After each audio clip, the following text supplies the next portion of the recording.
बलांगीर जिला तुरेकेला ब्लॉक रो हियाल ग्राम रे थिबा एहा एक पुरातन स्कूल बारंडार चली पाठपढ़ा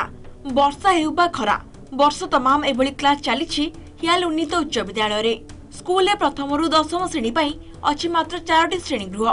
10टी क्लास रे पढ़ंती प्राय 450 जन छात्र छात्री कोठरी अभाव छात्र छात्री बाध्य होई स्कूल बारंडार पाठ पढ़ुछंती। बारंडार पाठ पढ़ुथिबारु छात्र छात्री अनेक असुविधार सम्मुखीन होउछंती। सर हमर स्कूल ते बहुत प्रॉब्लम अछि। अब देखो सर छुआ माने सब बारंडा ती बसबार छाणी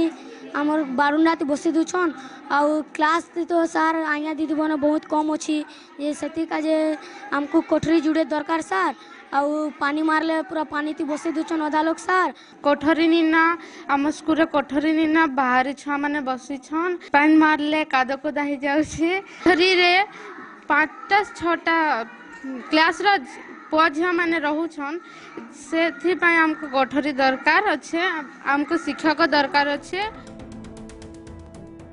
सेही बड़ी अन्यपटे विद्यालय रे शिक्षकक अभाव पाठ पढ़ारे मध्य बाधा सृष्टि करूछि। तेबे श्रेणी गृहर अभाव सांगकु शिक्षकक अभाव जोगु पाठ पढ़ा होई पार नथिबा छात्र छात्री अभियोग करछंती।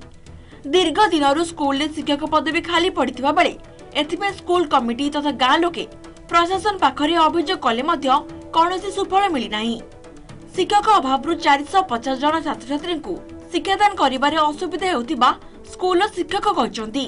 सेपटे तुरेकेला बीओ एही अभियोग को स्वीकार करबा सह यथाशीघ्र एही स्कूल रे शिक्षक नियुक्ति और श्रेणी गृह तैयारी करबा पई प्रतिश्रुति दैछंती।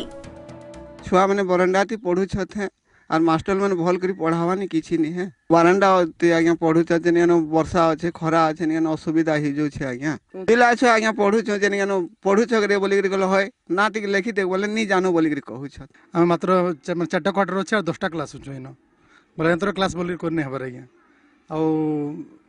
जदि गोटे क्लास के आपण जुबी वाला और अन्य छुआ रोडी देसन आज्ञा ना बरंडा बाध्य कर बसार पड़ी सब छुआ के इटा गला स्कूल रे कथा आज्ञा तार पर टीचर भी मात्र 7 जन अछु बारंडा रे बसु छंदी आज्ञा मु भी जाईथिली देखि करी आसी छि आउ छात्र छात्री मानकर स्टैंडर्ड भी पचारि छि सेमान संगे कथबार्ता भी होती मंद नुहे पढ़ापढ़ी भी चली सेठी शिक्षक भी दरकार अछंती बिल्डिंग भी दरकार अच्छी जेते शीघ्र कंप्लीट हेबो आमे भी पदक्षेप नेबु आ मु विशेष भाव में आमर उपरिस्थ अधिकारी डीपीसी महोदय को अनुरोध करी अति शीघ्र सेठी आउ श्रेणी कोठरी मंजूर करबा पई सरकार शिक्षार उन्नति पई खर्च करछंती कोटी कोटी टंकार योजना किंतु एही सब योजना फेल मारची एही उपांत अंचल रे आमे आसी पहुंचीचु आज हियाल उच्च प्राथमिक विद्यालय रे एठी आमे आसी देखिबा को पाइलु जे छोट छोट छुआ माने